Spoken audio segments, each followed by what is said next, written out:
Case Uno, Camerie Holland, December 13th, 2021, Columbus, Georgia. A mother walks into a police station and reports her 10-year-old daughter missing. Her name is Camerie Holland. Within hours, investigators would uncover a nightmare so depraved, so calculated, that it would shake 2 states to their core. But this isn't just about one little girl. This is about 12 mothers, 12 women who were supposed to protect, nurture, and love, and instead chose something unthinkable. This is Alabama's darkest chapter, told through the women who wrote it, in blood, in betrayal, in the kind of evil that doesn't announce itself. It hides behind a smile, behind a doorway, behind the word mom. If you're here because you believe these stories need to be told, because you believe the victims deserve to be remembered, hit that like button and subscribe. This channel exists because of you. Before we begin, drop a comment and tell me, where are you watching from right now? Camerie Holland was 10 years old. She loved to dance. She had a bright smile that could light up a room, the kind of kid who'd hug you without hesitation, who still believed the world was mostly good. She lived with her mother, Christy Sipple, in Phoenix City, Alabama, a small town right on the Georgia-Alabama line, where everyone knows everyone, where you'd think a child would be safe. You'd be wrong. On the night of December 13th, 2021, Camerie's mother did something unforgivable. She didn't lose her temper. She didn't snap in a moment of rage. No, this was cold, premeditated. Christy Sipple, who sometimes went by the name Christy Hoskins, made a deal with a man named Jeremy Williams. A deal that treated her own daughter like currency, like property. Sipple agreed to hand Camerie over to Williams for sex trafficking. Let that sink in. A mother, her child, for money? Williams picked Camerie up that night and drove her across state lines to a rundown Amber Inn and Suites motel in Columbus, Georgia, one of those places with peeling paint and flickering neon signs, the kind of spot that exists in the margins, where people go to disappear.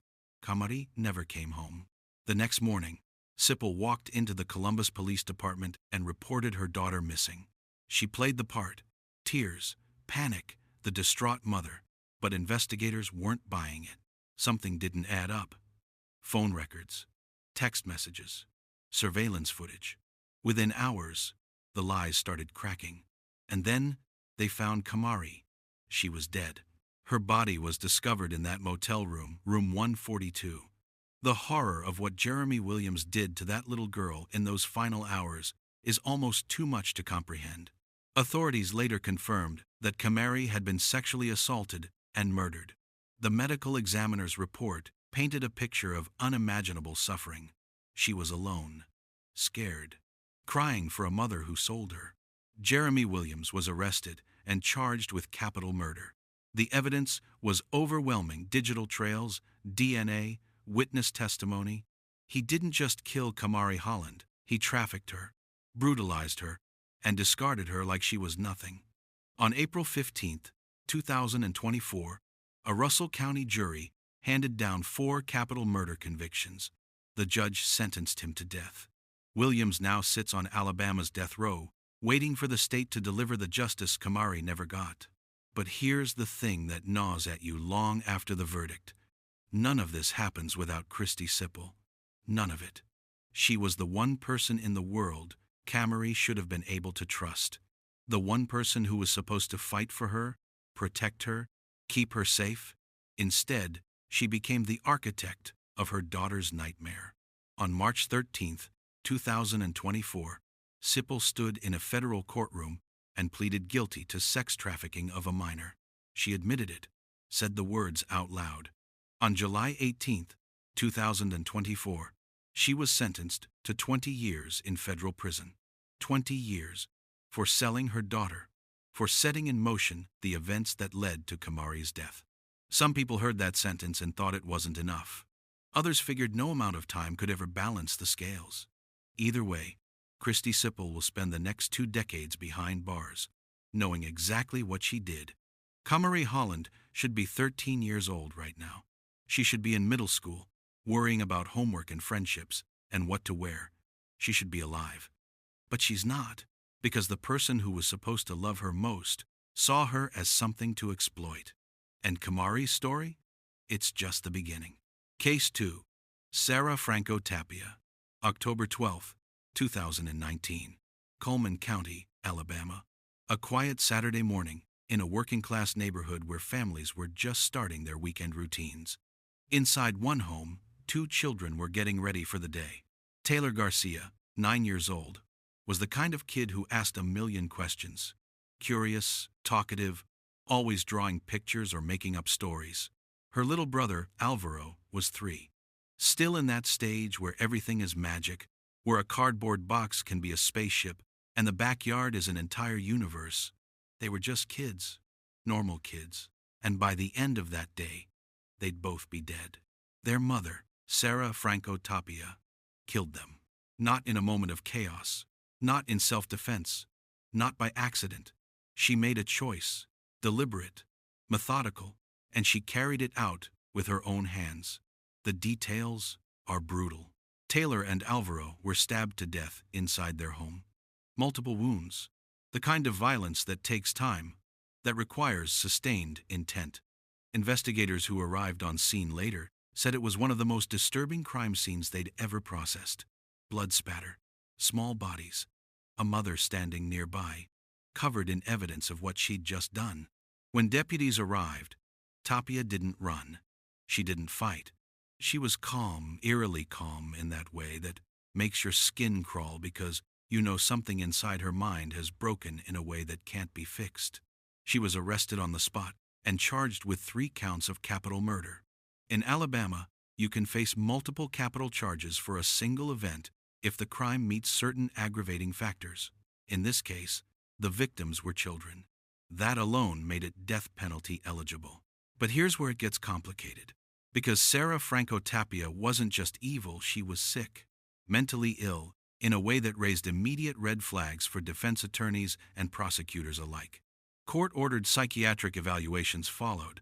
Experts examined her, diagnosed her, tried to understand what was happening in her brain the day she picked up that knife. The reports weren't made fully public, but what emerged in court filings suggested severe mental illness, psychosis, possible schizophrenia, a detachment from reality that may have warped her perception of what she was doing. Does that excuse it? No. Does it explain it? Maybe. But explanation and excuse are 2 very different things. For years, the case crawled through the legal system. Competency hearings, evaluations, delays. Then, in March of 2024, nearly 5 years after Taylor and Alvaro were killed, Sarah Franco Tapia stood in a Coleman County courtroom and entered a guilty plea. No trial, no jury. Just a quiet acknowledgement of what everyone already knew. She did it. She killed her children. Judge Greg Nichols handed down the only sentence that made sense given the circumstances. Life without the possibility of parole. Tapia will spend the rest of her natural life in an Alabama prison. She'll never walk free. She'll never hold another child. She'll grow old behind bars, and when she dies, she'll die there too. Taylor would be 14 now. Alvaro would be 8. Think about that. Taylor would be starting high school, figuring out who she wants to be. Alvaro would be losing his first tooth, learning to ride a bike, annoying his big sister the way little brothers do. But they don't get that. They don't get anything.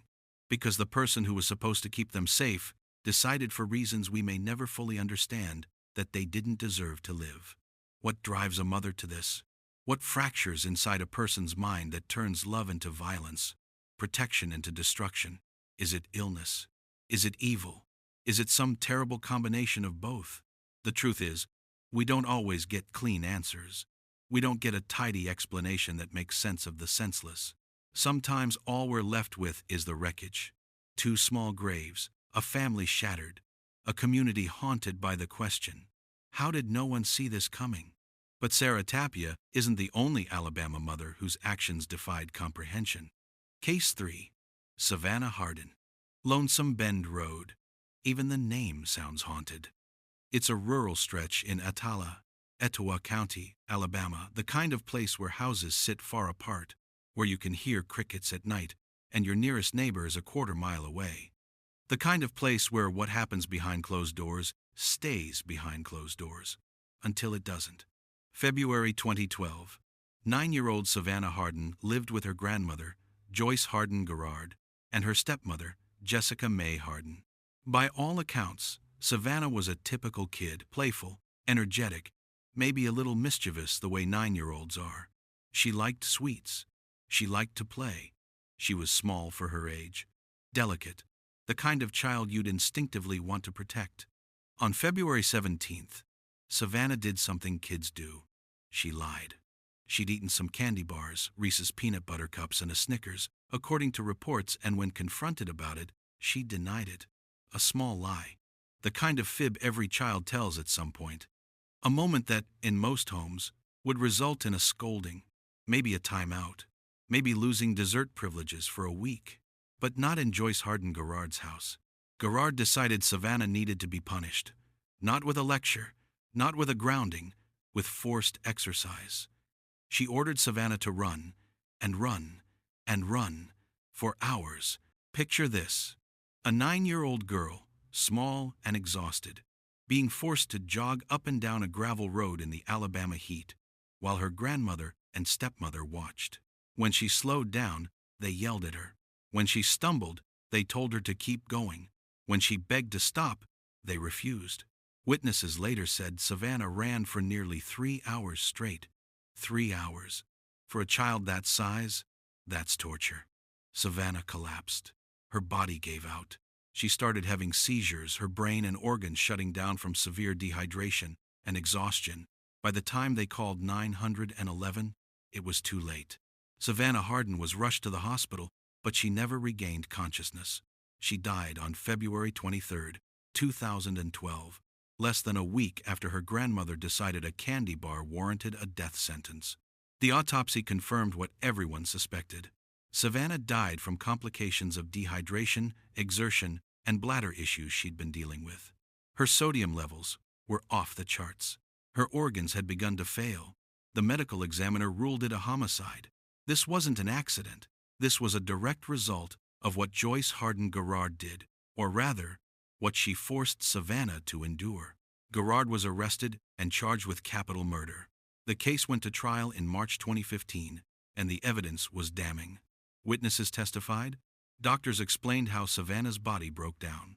Jurors saw photos, heard 911 calls, listened to the cold, clinical breakdown of how a child died because her grandmother thought discipline meant cruelty.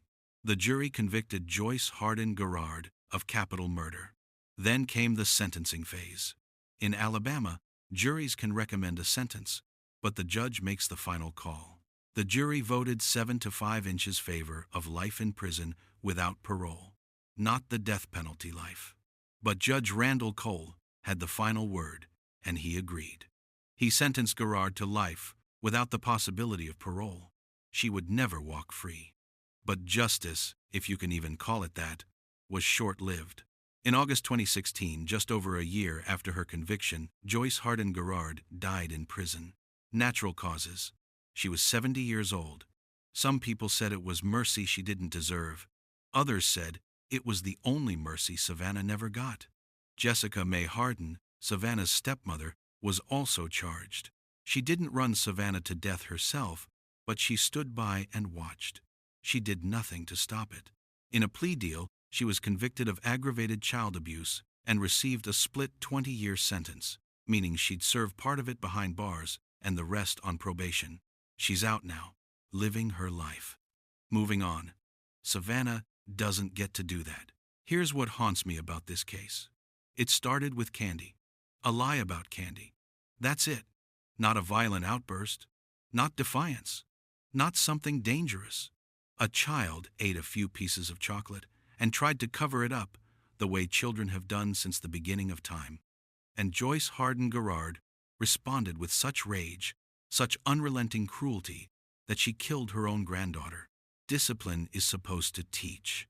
It's supposed to correct behavior, guide a child toward being better, help them understand consequences. But this wasn't discipline. This was punishment for the sake of power, control, a need to dominate and break a child's will.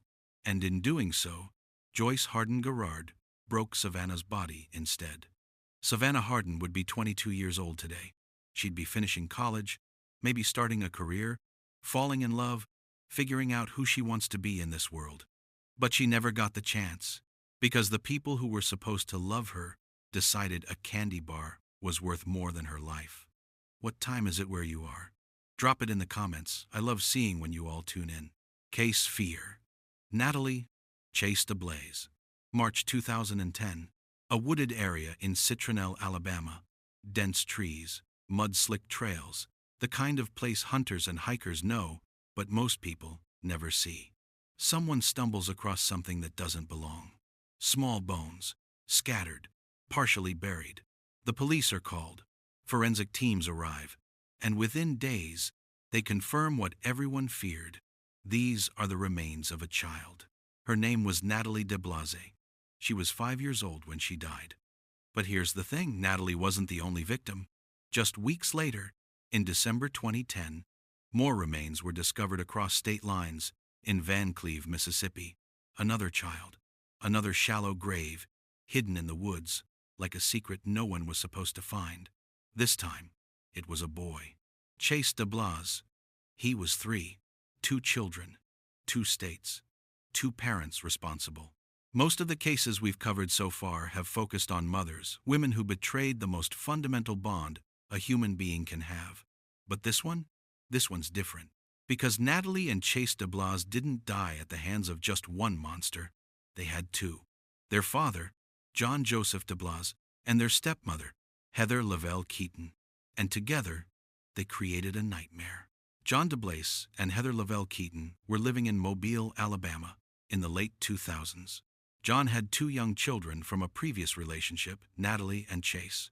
They were small, defenseless, completely dependent on the adults around them to keep them safe. Instead, those adults tortured them. Reports from the investigation revealed a pattern of escalating abuse, starvation, beatings, isolation. Natalie and Chase were denied food, locked in rooms, punished for things children shouldn't even be punished for: crying, asking for help, being scared. Neighbors later said they rarely saw the kids. When they did, they looked thin, hollow-eyed, scared. In 2010, Natalie died. The exact cause of death was never definitively determined because by the time her body was found, decomposition had erased too much evidence. But investigators believe she died from prolonged abuse, neglect, and malnutrition. John DeBlase and Heather Lavelle Keaton didn't call 911. They didn't rush her to a hospital. They wrapped her tiny body in a blanket, drove to the woods in Citronelle, and buried her like she was trash. And then they went home, back to their lives, back to Chase. Chase didn't last much longer. He died just months after his sister. Same conditions, same starvation, same cruelty. This time, they drove his body across state lines to Mississippi and buried him in another wooded area, hoping distance would keep the secret safe. For months, it worked. No one reported the children missing. No one came looking. Natalie and Chase DeBlase disappeared, and the world moved on like they'd never existed. But in early 2010, someone finally asked the right questions. Family members, who hadn't seen the kids in a while, raised alarms. Police started digging, literally. And when those bones were found, everything unraveled. John Joseph DeBlase and Heather Lavelle Keaton were both arrested and charged with 2 counts of capital murder each. The evidence was overwhelming. Forensics, testimony, confessions. In 2014, Heather Lavelle Keaton was convicted and sentenced to death. A year later, in 2015, John DeBlase followed, convicted on 2 counts of capital murder and sentenced to death row. For a while, it seemed like the case was closed. Justice had been served. 2 killers would pay the ultimate price. But death penalty cases in Alabama are notoriously complicated, and this one was no exception. In 2020, the Alabama Court of Criminal Appeals granted a remand, a legal term that essentially means, hold on, let's take another look at this. There were questions about jury instructions, about whether the trials had been conducted fairly, about whether the death sentences were appropriate given certain procedural issues. For months, it looked like DeBlas and Lavelle Keaton might get new trials. Victims' advocates were furious. Families were devastated. But in 2021, the appellate court reaffirmed the original convictions and death sentences. The legal challenges were dismissed. John DeBlas and Heather Lavelle Keaton would remain on death row. Their lawyers appealed again, this time all the way to the United States Supreme Court. And in 2023, SCOTUS denied their petition. No further review, no retrials. The death sentences stood. As of now, both John Joseph DeBlas and Heather Lavelle Keaton are sitting on death row in Alabama, waiting for execution dates that may or may not ever come. Alabama's death penalty system moves slowly. People spend decades in limbo. But make no mistake, these two were complicit in every single moment of abuse, every act of cruelty, every decision that led to the deaths of Natalie and Chase. Here's what makes this case so uniquely disturbing. It wasn't one parent losing control. It wasn't a moment of rage or a mental break. This was sustained, coordinated cruelty. Two adults, working together, systematically destroying two children over months, maybe years. And when those children finally died, when their tiny bodies couldn't take anymore, John and Heather didn't mourn. They didn't confess. They didn't fall apart. They buried them in the woods and tried to forget they ever existed. Natalie DeBlas would be 19 years old today. Chase would be 17. They'd be in college, working jobs, figuring out adulthood, making mistakes and learning and living. But they're not. They're bones in the ground, evidence in a file, names on a headstone. If these stories matter to you, if you believe in shining a light on the darkest corners, hit that subscribe button. It helps this channel reach more people, because some stories shouldn't stay buried.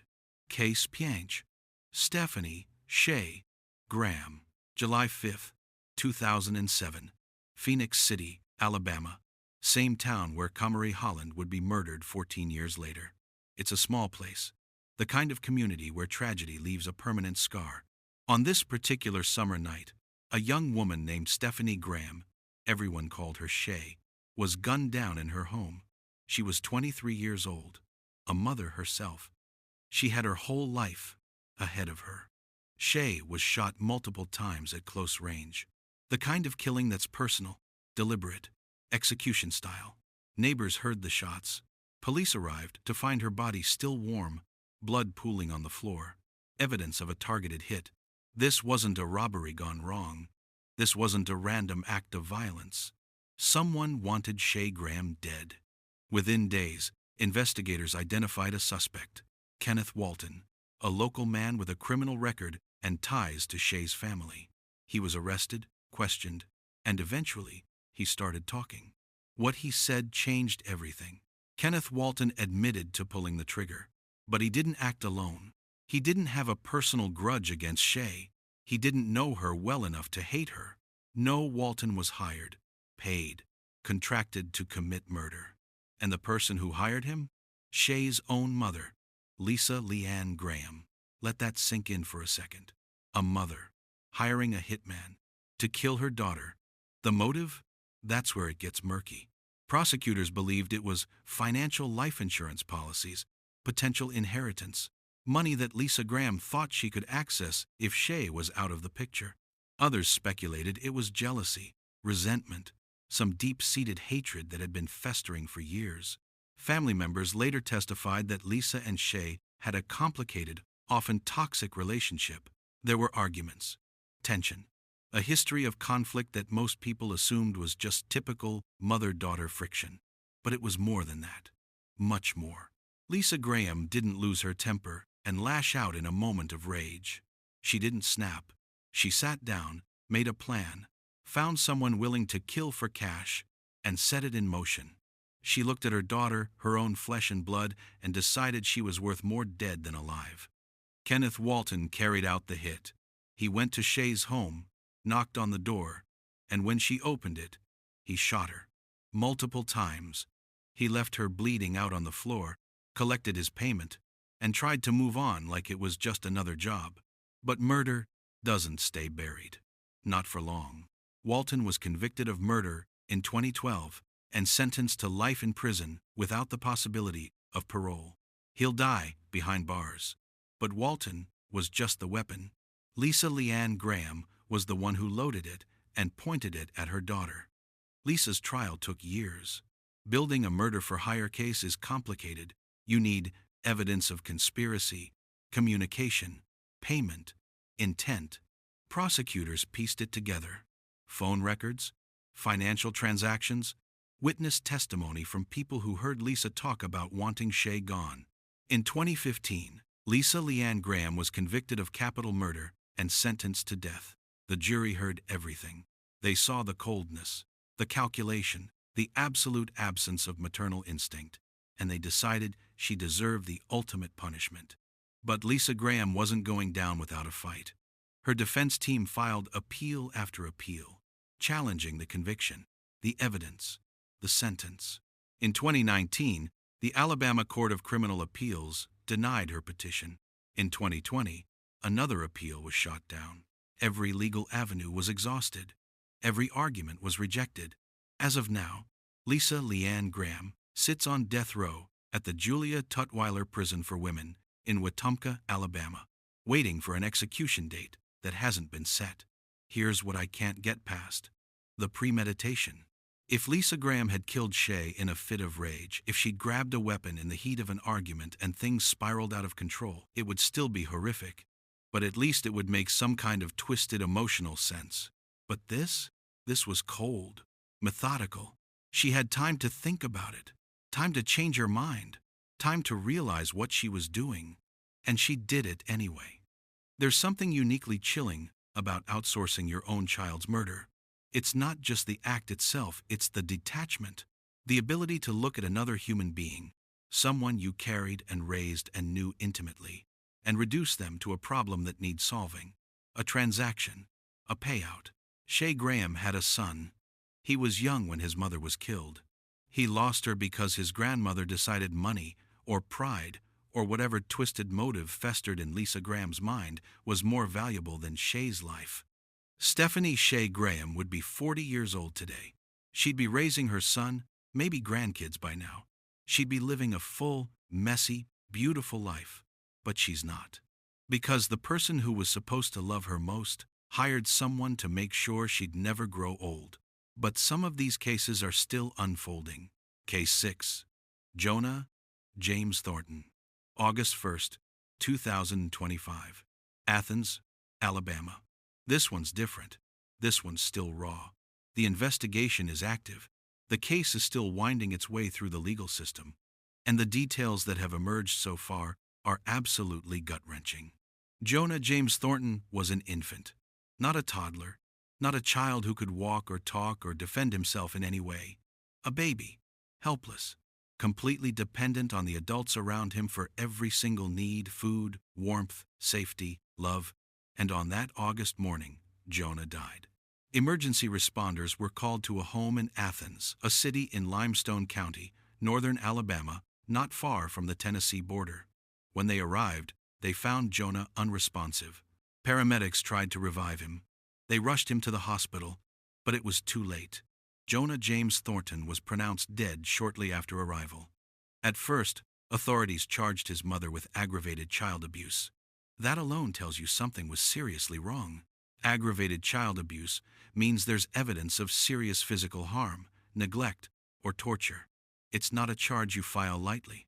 But as investigators dug deeper, as the medical examiner's report came back, as forensic evidence was analyzed, as the full scope of what happened to Jonah became clear, the charges were upgraded. Capital murder. That's the most serious charge Alabama can file. It means prosecutors believe this wasn't just negligence. It wasn't an accident. It was intentional, premeditated, or committed under circumstances so depraved that it warrants the death penalty, and they're willing to stake a case on it. Limestone County Sheriff Joshua McLaughlin didn't mince words when he addressed the media. "This is one of the most disturbing cases our department has handled," he said. "An infant, a child who couldn't protect himself, who relied entirely on his caregivers, suffered in ways that no human being should ever suffer. We're committed to ensuring justice for Jonah. But here's the thing. We don't know everything yet.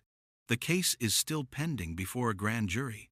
That means the specifics, the exact cause of death, the evidence collected, the timeline of abuse, the details of what happened in that house haven't been released to the public. Investigators are holding their cards close, building the case piece by piece before it goes to trial. What we do know is this: the mother has been arrested and charged.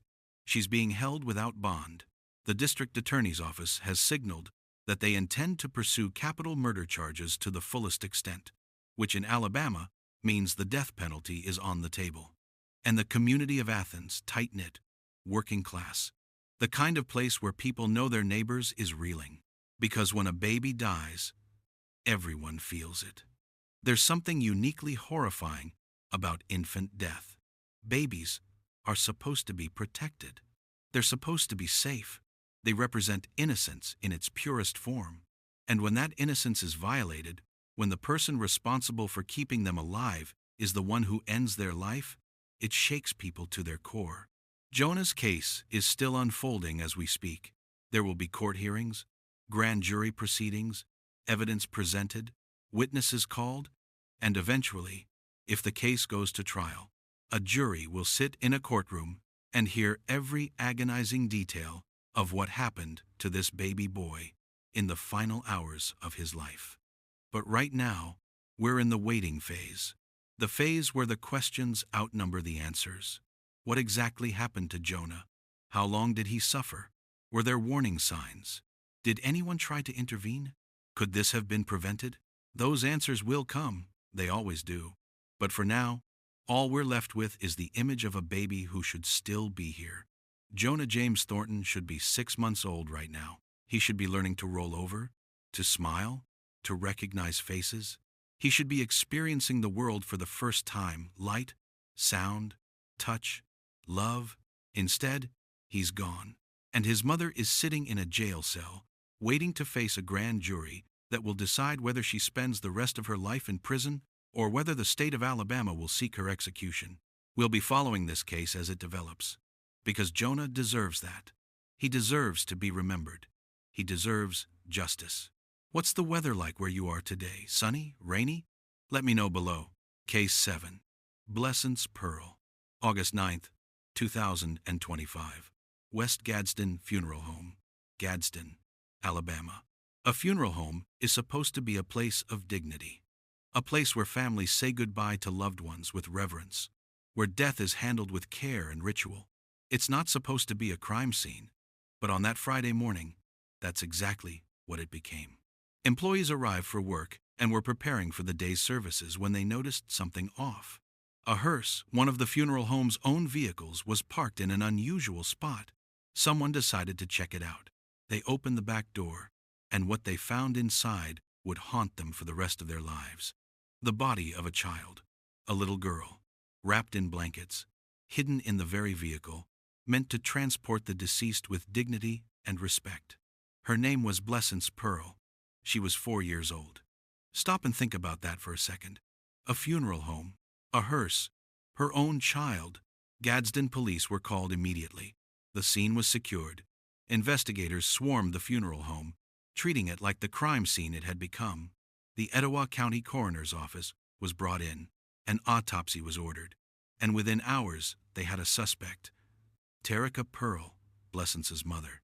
Blessance was a preschooler still in that stage where the world is full of wonder, where every day is an adventure. She should have been playing with toys, learning her ABCs, running around a playground. She should have been alive.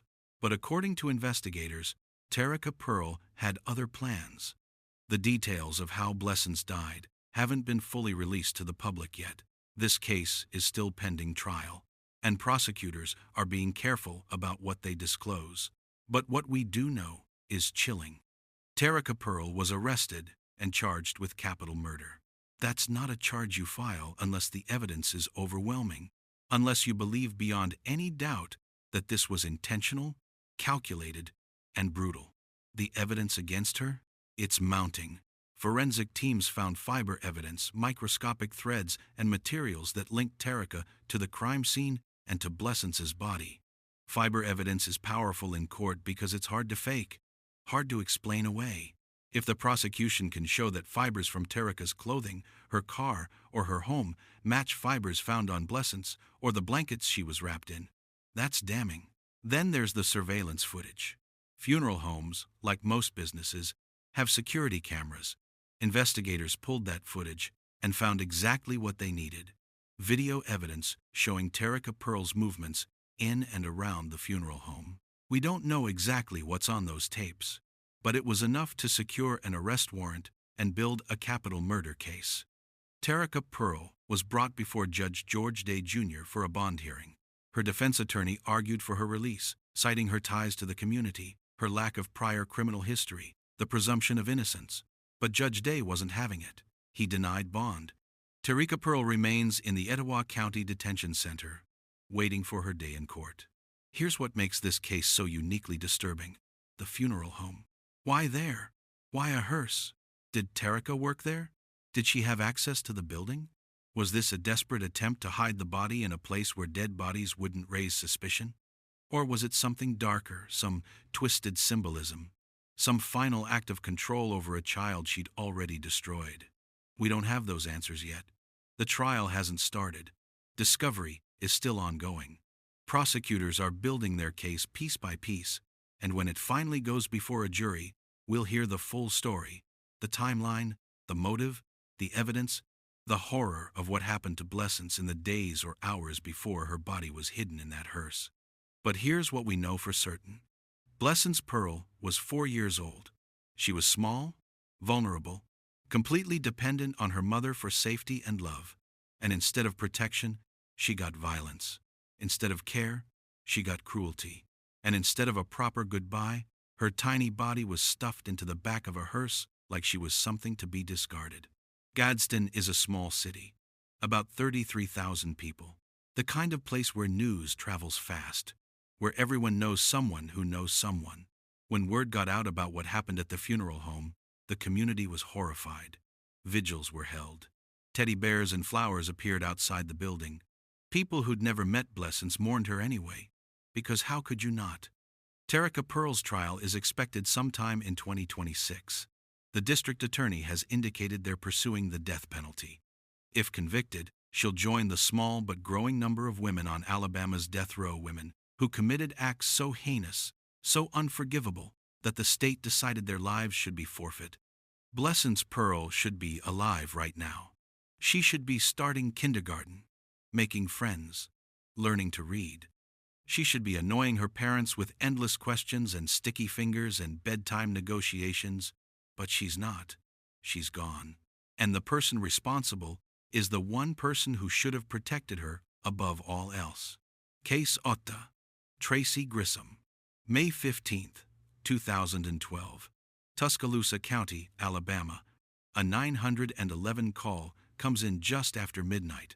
A woman's voice, shaky, frantic. "I shot my son. He's not breathing. Please send help." Dispatchers scramble. Deputies race to the scene. When they arrive at the Grissom residence, they find 14-year-old Hunter Grissom lying on the floor, a gunshot wound to the chest. His mother, Tracy Grissom, is standing nearby, the gun still in the house. Hunter is rushed to the hospital, but he doesn't make it. He's pronounced dead shortly after arrival. Tracy Grissom is arrested on the spot, and almost immediately, her defense begins to take shape. She was a victim too. Hunter Grissom was, by all accounts, a troubled kid, big for his age, angry, violent, according to some reports. Tracy's defense team would later argue that Hunter had been physically abusive toward his mother for years, that he'd hit her, threatened her, terrorized her in her own home. They painted a picture of a woman living in fear, trapped in a cycle of domestic violence with her own teenage son. And on the night of May 15th, they claimed, Tracy Grissom snapped. She grabbed a gun. She shot Hunter.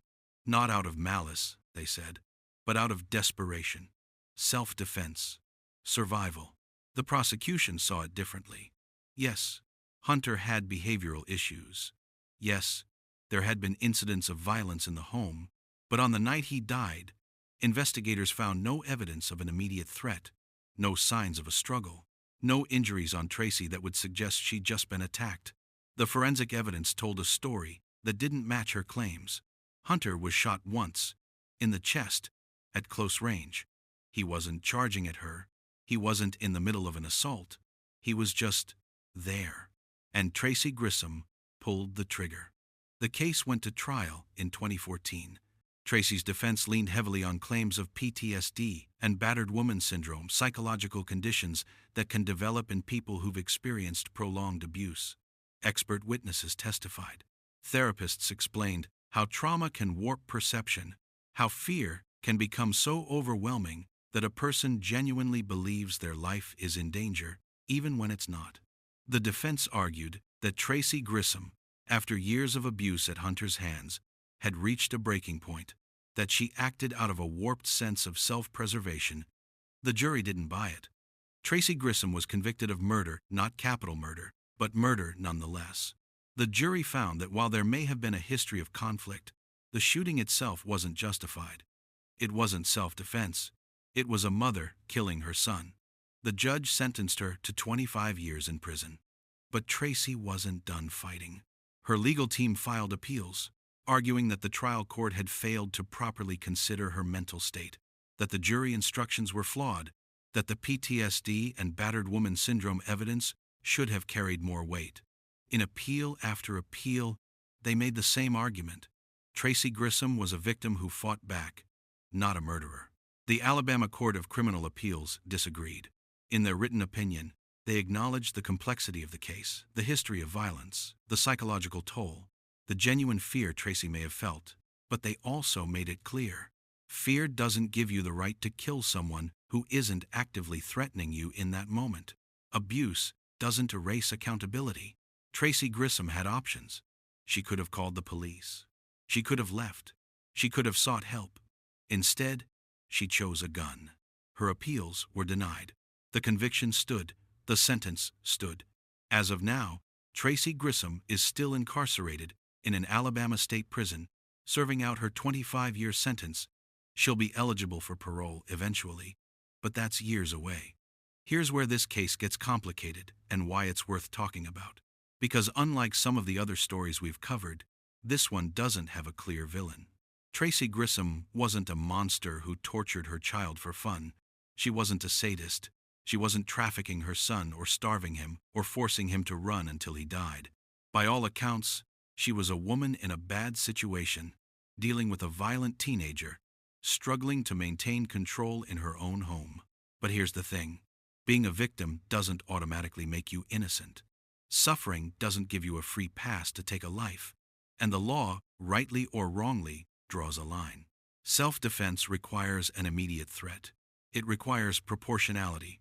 It requires that, in that moment, you genuinely had no other option. And the evidence in Tracy Grissom's case didn't support that. Hunter Grissom was 14 years old. He had issues. He was violent. He made his mother's life hell. But he was also a kid who might have gotten help, who might have turned things around, who might have grown into someone different. We'll never know, because his mother decided he didn't deserve the chance. Before we continue, do me a favor, share this video with someone who's into true crime. These stories need to be told. Case 9. Mason Scott, August 16, 2008, Russellville, Alabama, a small town in Franklin County, the kind of place where people still wave at strangers and leave their doors unlocked. Just after 2 a.m., flames erupted from a house on a quiet residential street. Neighbors woke to the smell of smoke, the crackle of fire, the glow of orange light cutting through the darkness. Someone called 911. Firefighters arrived within minutes, but the house was already engulfed. Inside, a 6-year-old boy named Mason Scott was trapped in his bedroom. By the time firefighters reached him, it was too late. Mason died from smoke inhalation and burns. His small body was found in his bed, where he'd been sleeping when the fire started. He never had a chance. At first, investigators treated it as a tragic accident. House fires happen, electrical faults, space heaters, candles left burning. But as the fire marshal's team sifted through the wreckage, something didn't add up.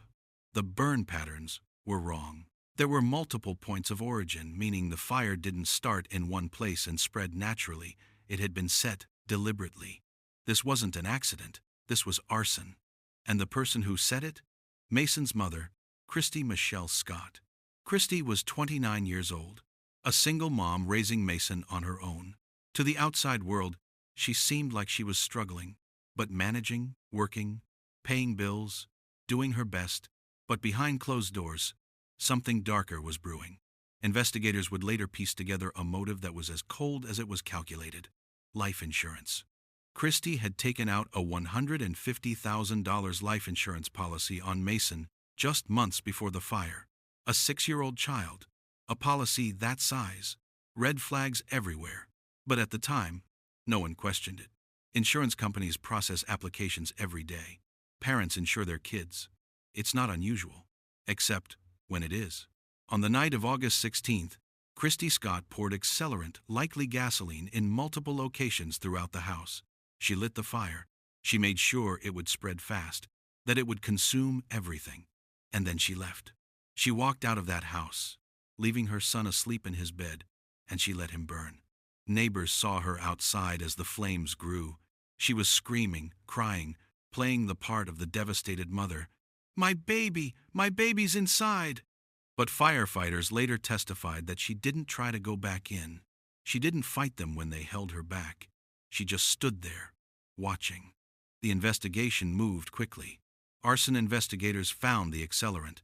They traced Christie's movements in the hours before the fire. They discovered the insurance policy. They interviewed people who said Christie had been complaining about money, about how hard it was to raise Mason alone, about how she felt trapped, and then they arrested her. Christy Michelle Scott was charged with capital murder committed during the course of arson, which in Alabama is an automatic capital offense. The trial began in 2009, and the evidence was damning. Forensic experts testified about the burn patterns, the accelerant, the multiple points of origin. Financial records showed Christie was drowning in debt. The insurance policy was introduced. Witnesses described her behavior before and after the fire: detached, cold, more concerned about money than her son. The jury convicted her of capital murder. Then came the sentencing phase, the part where the jury decides whether she should get life in prison or the death penalty. In Alabama, the jury's recommendation isn't binding. They vote, they make a recommendation, but the judge has the final say. It's called judicial override, and Alabama was one of the last states to allow it. The jury voted 7-5 inches favor of life without parole. A split decision. 7 jurors believed Christy Scott should spend the rest of her life in prison. 5 believed she deserved to die. But Judge Fred Dempsey had the final word, and he overrode the jury's recommendation. He sentenced Christy Michelle Scott to death. Christie's defense team immediately filed appeals. They argued the judicial override was unconstitutional, that the jury's recommendation should have been honored, that the evidence didn't support a death sentence. In 2012, the Alabama Court of Criminal Appeals reviewed the case and affirmed the conviction and sentence. In 2014, the Alabama Supreme Court did the same. Every legal challenge was denied. Every argument was rejected. Christy Michelle Scott is currently on death row at the Julia Tutwiler Prison for Women in Wetumpka, Alabama. She's been there for over 15 years now, waiting. Alabama's death penalty system moves slowly, especially for women. Only 3 women have been executed in Alabama since 1976.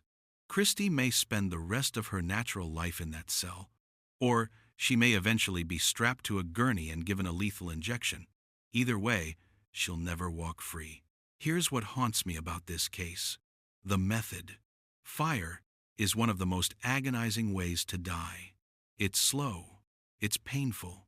Smoke inhalation might take you first, if you're lucky. But if you wake up, if you're conscious, you feel everything. Your lungs burning, your skin blistering. The heat so intense it feels like your entire body is being consumed from the inside out. Christy Scott knew that.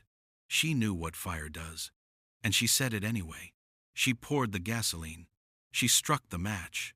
She walked away, and she let her 6-year-old son burn to death in his bed so she could collect a check. Mason Scott never woke up that night. At least, we hope he didn't. We hope the smoke took him quickly, that he slipped away in his sleep, without ever knowing what his mother had done. But we'll never know for sure. And that uncertainty, that possibility that he woke up, that he called for her, that he died scared and alone, that's the part that stays with you. Mason would be 23 years old today. He'd be finishing college, starting a career, maybe falling in love. He'd be living a life, but he's not. Because his mother decided $150,000 was worth more than he was. Case 10. Randall, Steve Bobo. September 18th, 2019. Lauderdale County, Alabama. A rural stretch of land where families have lived for generations. Where grandparents raise grandkids when parents can't. Where blood is supposed to mean something. On this day, a 7-year-old boy named Randall Steve Bobo, everyone called him Steve, was living with his grandmother, Peggy Sue Hall. She wasn't just his grandmother. She was his primary caretaker. His mother figure. The person responsible for keeping him safe. She killed him instead. Steve Bobo was a second grader. Small for his age. Quiet. The kind of kid who stayed out of the way. Who didn't cause trouble. Who just wanted to be loved. He'd been placed in Peggy Sue Hall's care because his biological parents couldn't take care of him. Addiction, instability, the usual tragic reasons kids end up with relatives. And for a while, it seemed like Peggy Sue was doing okay. She had a home. She had resources. She had help from her son, Randall Cody Bobo, who also lived on the property. But behind closed doors, Steve was being abused, starved, beaten, neglected in ways that would eventually kill him. On September 18th, 2019, Steve Bobo died. The official cause of death was blunt force trauma and malnutrition. His little body was covered in bruises, old ones, new ones, layers of violence that told the story of months, maybe years, of systematic abuse. He was severely underweight. His ribs were visible. He looked like a child from a famine, not a kid living in rural Alabama with a grandmother who was supposed to be caring for him. Peggy Sue Hall called 911 that day, claiming Steve had fallen, that it was an accident, that she didn't know what happened. But paramedics knew better. So did the doctors. So did the investigators who showed up and started asking questions. The injuries didn't match the story. The timeline didn't add up. And when they dug deeper, they found a pattern of abuse that was impossible to ignore. Peggy Sue Hall was arrested and charged with capital murder. So was her son, Randall Cody Bobo. Both of them had been living in that house. Both of them had access to Steve. Both of them knew what was happening, and neither of them stopped it. The case took years to wind through the legal system. Evidence was gathered, autopsies were reviewed. Witnesses were interviewed, neighbors who said they rarely saw Steve, teachers who noticed he was always hungry, family members who suspected something was wrong but didn't intervene. And slowly, the full picture emerged. Steve Bobo had been tortured in his own home by the people who were supposed to protect him. In 2022, Peggy Sue Hall stood in a Lauderdale County courtroom and entered a guilty plea to capital murder. No trial, no jury, just an admission of guilt. She knew what she'd done. She knew the evidence was overwhelming, and she knew that fighting it would only drag out the inevitable. The judge sentenced her to life in prison without the possibility of parole. Peggy Sue Hall will die behind bars. Her son, Randall Cody Bobo, took a plea deal. He was charged as an accomplice, someone who knew about the abuse, who participated in it or failed to stop it, who bore responsibility for Steve's death even if he wasn't the primary perpetrator. He pleaded guilty to a lesser charge and received a split 20-year sentence, meaning he'll serve part of it in prison and the rest on probation. He's out now, or will be soon, living his life while Steve Bobo is in the ground. Here's what makes this case so gut-wrenching. Steve had nowhere else to go. His parents couldn't take care of him. The state placed him with his grandmother because that's what you do. You keep kids with family when you can. You assume blood means safety. You assume a grandmother will love her grandson, will feed him, will protect him. But Peggy Sue Hall didn't do any of that. She starved him. She beat him. She let him suffer until his small body couldn't take it anymore. And Randall Cody Bobo? He watched. He knew. He lived in that house, saw Steve wasting away, heard the beatings, witnessed the neglect, and he did nothing. He didn't call the police. He didn't take Steve to a hospital. He didn't intervene. He just let it happen. Steve Bobo was 7 years old. He should be 12 now. He should be in middle school, playing video games, riding bikes, figuring out who he is. He should have had a chance. But the people who were supposed to give him that chance decided he wasn't worth the effort. Peggy Sue Hall sits in a prison cell today, and maybe she thinks about Steve. Maybe she regrets it. Maybe she's convinced herself it wasn't her fault, that she did the best she could, that Steve was difficult or troubled or somehow deserving of what happened to him. But the truth is simple. She was his grandmother. She was supposed to love him, and instead, she killed him. Case 11. Amy Bishop. February 12, 2010. University of Alabama in Huntsville. A Friday afternoon faculty meeting in the Shelby Center for Science and Technology, the kind of routine gathering that happens on college campuses every week. Professors discussing budgets, curriculum changes, departmental politics. Boring, mundane, safe, until it wasn't. At approximately 4 p.m., Dr. Amy Bishop, a biology professor, a Harvard-educated neuroscientist, a mother of 4, pulled a 9mm handgun from her purse and opened fire on her colleagues. She shot methodically, moving down the table, pulling the trigger again and again. When the gunfire finally stopped, 3 people were dead and 3 others were wounded. The survivors would later describe the scene as surreal, like something out of a nightmare. Blood on the conference table, colleagues slumped in their chairs, the smell of gunpowder hanging in the air. The victims who died that day were Dr. Gopi Podila, chairman of the Department of Biological Sciences, Dr. Maria Ragland Davis, a professor and researcher, and Dr. Adriel Johnson, a professor who dedicated his career to teaching and mentoring students. All 3 were respected academics, beloved by students, pillars of the UAH community. The 3 who survived, Dr. Joseph Leahy, Dr. Luis Cruz Vera, and staff assistant Stephanie Monticciolo, were left with physical and psychological scars that would never fully heal. Amy Bishop was tackled and disarmed by colleagues before she could reload. She was arrested on the spot, led out of the building in handcuffs, while students and faculty watched in shock. This was Huntsville, Alabama, a city known for NASA, for engineering, for quiet southern charm. Mass shootings didn't happen here, especially not at the hands of a respected professor. But as investigators dug into Amy Bishop's background, a disturbing pattern emerged. This wasn't her first act of violence, not even close. December 6, 1986, Braintree, Massachusetts. Amy Bishop, then 21 years old, shot and killed her 18-year-old brother, Seth Bishop, with a shotgun in their family home. At the time, she claimed it was an accident, that she'd been handling the gun, didn't know it was loaded, and it went off.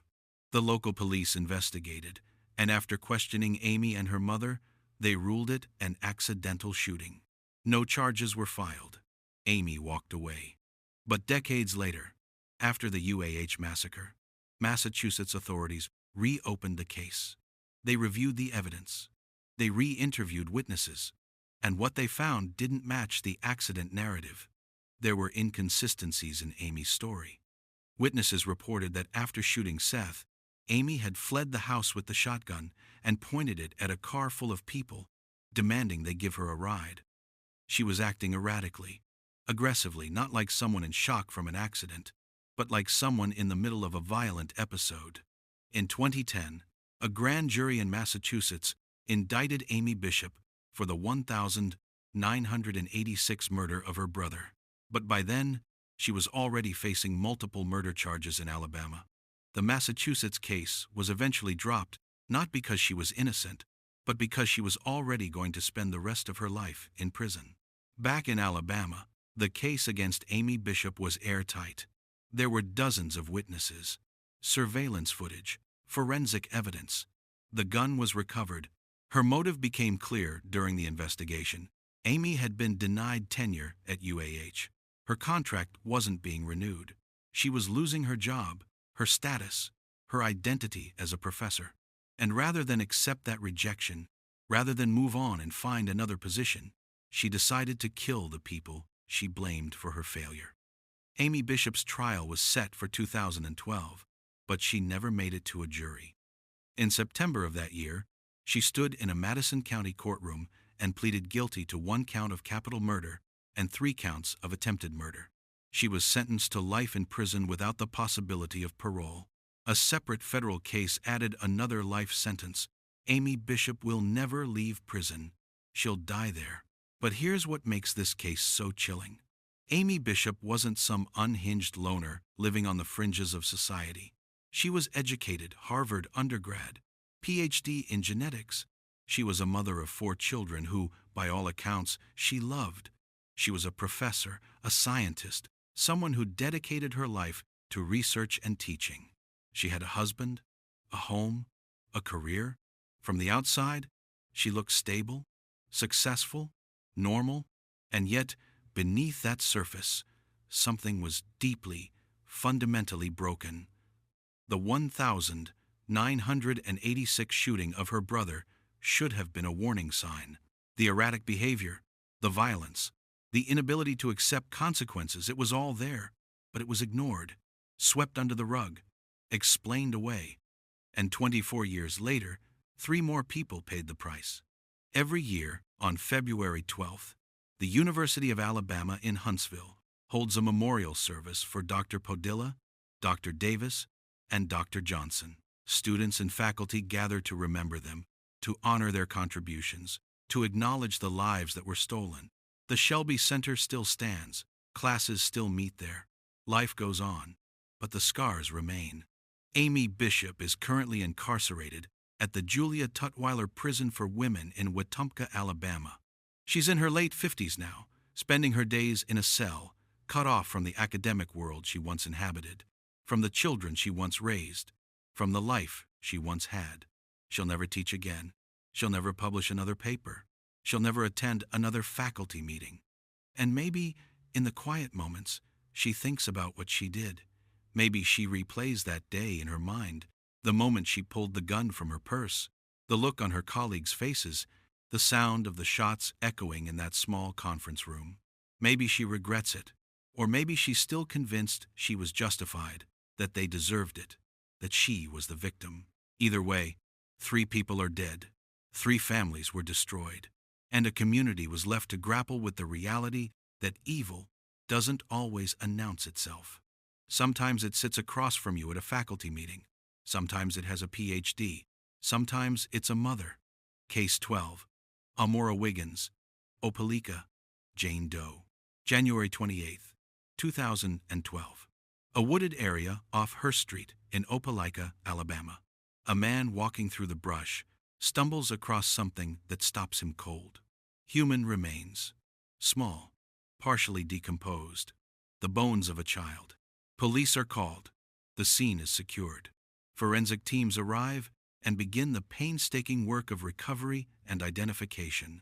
The remains are those of a little girl, estimated to be between 4 and 7 years old. She'd been dead for weeks, maybe months. Her body had been left in the woods like trash, discarded and forgotten. But here's the thing that would haunt investigators for over a decade. No one knew who she was. No missing persons reports matched her description. No family came forward. No one claimed her. She was a ghost, a child who'd lived and died without leaving a trace in any system, any database, any official record. Investigators did everything they could. They released forensic reconstructions of what she might have looked like. They canvassed neighborhoods. They followed leads that went nowhere. They gave her a name, because even in death, she deserved to be called something: Opelika, Jane Doe. For 11 years, that's all she was. A Jane Doe, a case file, a mystery that refused to be solved. But investigators never gave up. The Opelika Police Department, The Lee County Coroner's Office, the National Center for Missing and Exploited Children, they all kept working the case, kept pushing, kept hoping that someday, somehow, they'd find out who this little girl was. And in January 2023, they finally got their answer. Investigative Genetic Genealogy, IgG. It's the same technology that caught the Golden State Killer, that solved dozens of cold cases across the country. Forensic scientists extracted DNA from the remains and uploaded it to genealogy databases, looking for familial matches. They built family trees. They traced lineages. They followed the genetic breadcrumbs until they landed on a name: Amore Hovea Wiggins. Amore. It means love in Italian. And for 11 years, this little girl who was named for love had been lying in the woods, unknown and unclaimed. Amore Wiggins was born in Florida. She was 4 years old when she died, just 4. Still in that stage where the world is full of wonder, where every day is an adventure, where you trust the adults around you to keep you safe. But the adults in Amore's life failed her in every possible way. As investigators dug into her background, they uncovered a nightmare. Amore had been living with her mother, Ruth Sheniata Vickerstaff, and Ruth's boyfriend, Lamar Vickerstaff Jr. The family had moved around Florida, Georgia, Alabama, never staying in one place long enough for anyone to ask questions. Amore wasn't enrolled in school. She wasn't registered with any social services. She was invisible, and when she died, no one reported it. In March 2023, Lamar Vickerstaff Jr. was arrested and charged with felony murder in connection with Amore's death. Prosecutors believe he was responsible for the abuse and violence that killed her. The exact details haven't been fully released. This case is still pending trial, but what we know is enough. Amore suffered. She was hurt, and when she finally died, Lamar and Ruth didn't call 911. They didn't take her to a hospital. They didn't give her a proper burial. They drove her body to Opelika, dumped her in the woods, and walked away. Ruth Sheniata Vickerstaff, Amore's mother, was also arrested, but she wasn't charged with murder. She was charged with failure to report a death, a crime that acknowledges she knew Amore was dead and did nothing. In October 2023, Ruth pleaded guilty. She was sentenced to probation. Probation for allowing her daughter to be murdered, for helping dispose of her body, for letting Amore lie in those woods for over a decade without a name. Lamar Vickerstaff Jr.'s case is still working its way through the courts. He's facing felony murder charges, and if convicted, he'll spend the rest of his life in prison. But as of now, he hasn't gone to trial.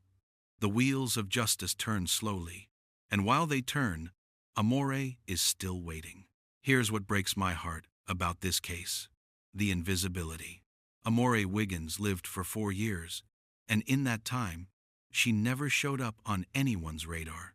No birth certificate on file in the right places, no school records, no pediatrician visits, no one checking in to make sure she was okay. She existed in the margins, in the cracks of a system that's supposed to protect children but sometimes just doesn't. And when she died, when her little body was left in those woods, no one came looking. No family members filed a missing persons report. No neighbors called the police asking where the little girl went. No teachers noticed she stopped showing up to class because she was never in class to begin with. Amore Wiggins disappeared, and the world didn't even notice.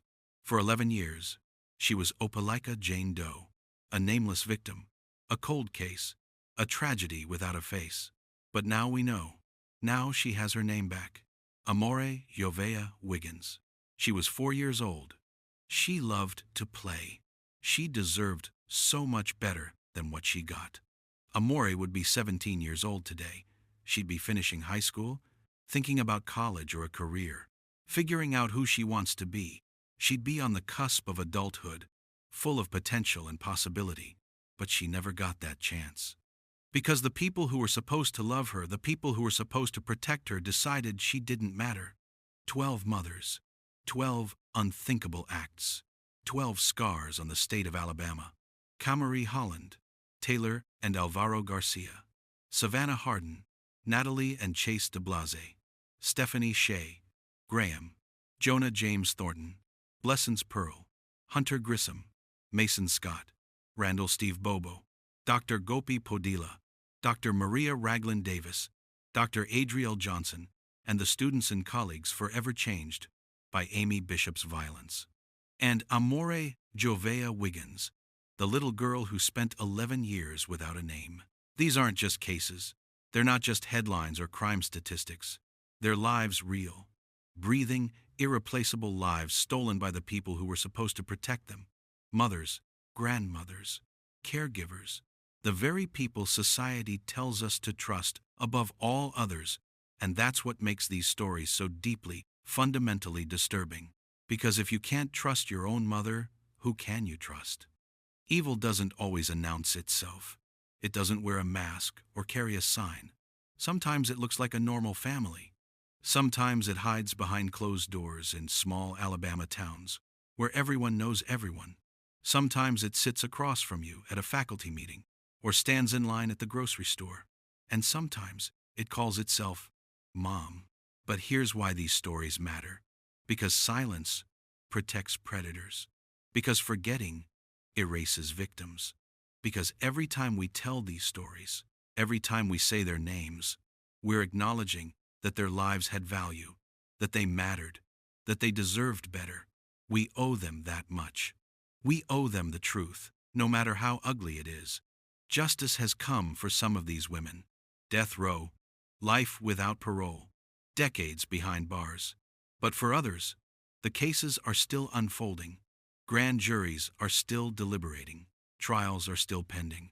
And the families, the fathers, the siblings, the friends left behind are still waiting for answers, for closure, for some sense that the world hasn't completely forgotten. If you made it this far, you're part of this community. You're someone who believes these stories need to be told, that the victims deserve to be remembered, that shining a light on the darkest corners of humanity is worth doing. So do me a favor, hit that like button, drop a comment, subscribe if you haven't already, share this video with someone who needs to hear it. Let's grow this community together. Let's make sure these names, these lives, these tragedies are never forgotten. This is Beneath the Silence, and we'll be back soon with more stories that need to be told. Until then, stay safe, stay aware, and remember, evil doesn't always look like a monster. Sometimes it looks like someone you trust.